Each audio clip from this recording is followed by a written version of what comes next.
Dear ladies and gentlemen, dear colleagues, dear professors, dear students, it's an honor and a great pleasure to be again in Budapest. First, I would like to express my gratitude to the organizer and the Central European Academy, to Professor Szilágyi and all his team, to have the possibility to present the main ideas of my chapter, which is dealing. The title of my chapter will be The OECD and Supranational Interpretation of the Rule of Law. Today I will try to give you the main ideas, and hopefully you can read the whole chapter in June. So over the do we have the okay. So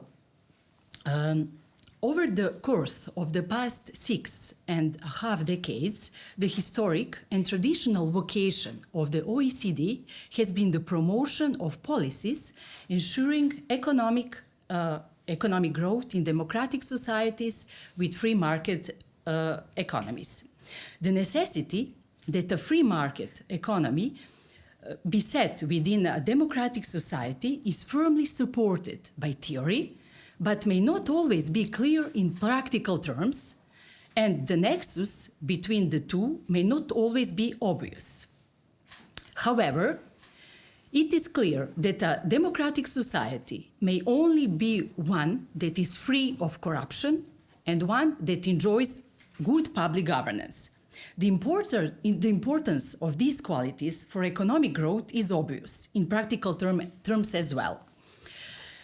The OECD therefore focuses on the institutional framework of the values and aims it has been promoting since it was established.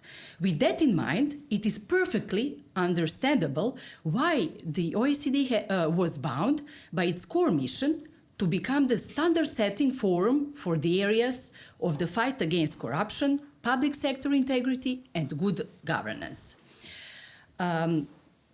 As shall be shown, the OECD has not become only the forum for agreeing on standards in those areas, it has also become an irreplaceable subject of monitoring and enforcement of such standards.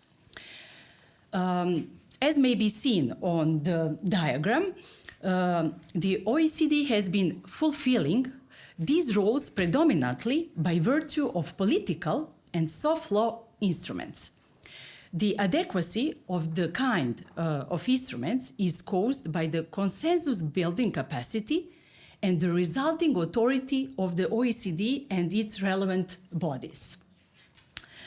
The OECD has developed standards in several sub-areas of the wider area of the fight against corruption and good governance, which is inextricably tied to the rule of law.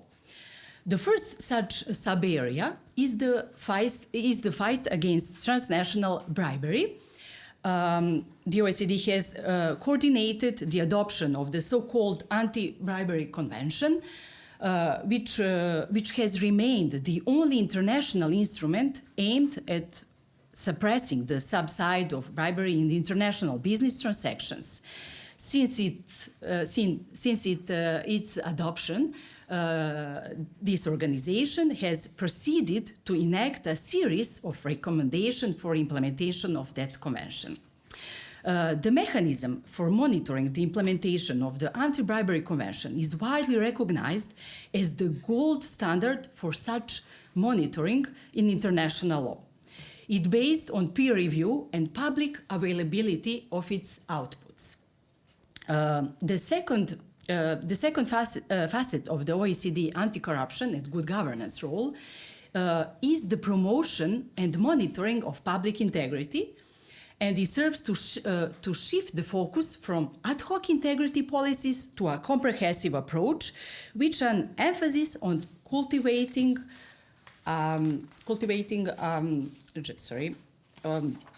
culture of integrity across the whole of society, aiming at reducing opportunities for corrupt behavior, creating culture where corruption is socially unacceptable.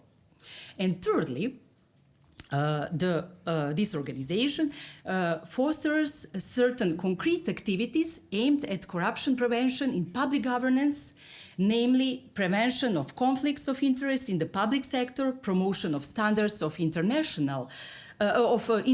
between private and public sector, primarily in relation to public procurement, as well as principles of transparency and integrity of lobbying activities.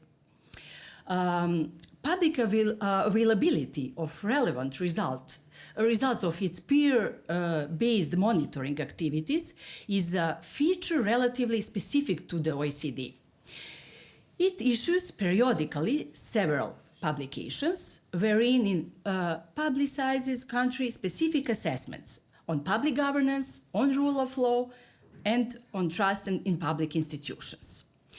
So the effectiveness of these monitoring tools in respect of influencing political and power structures in OECD member states and pushing them towards greater fulfillment of OECD values and goals depends, of course, on whether democratic institutions in such countries are functioning properly.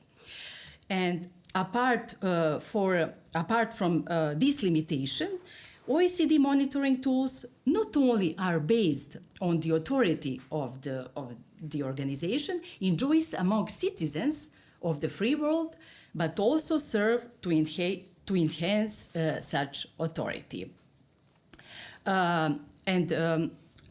To conclude, actually, the fact that the OECD has been fulfilling such an important role in promoting good governance and public sector integrity through legally non-binding political acts and soft law instruments is a testament to the strength of its authority and influence. Ladies and gentlemen, thank you very much for your attention and patience. Thank you.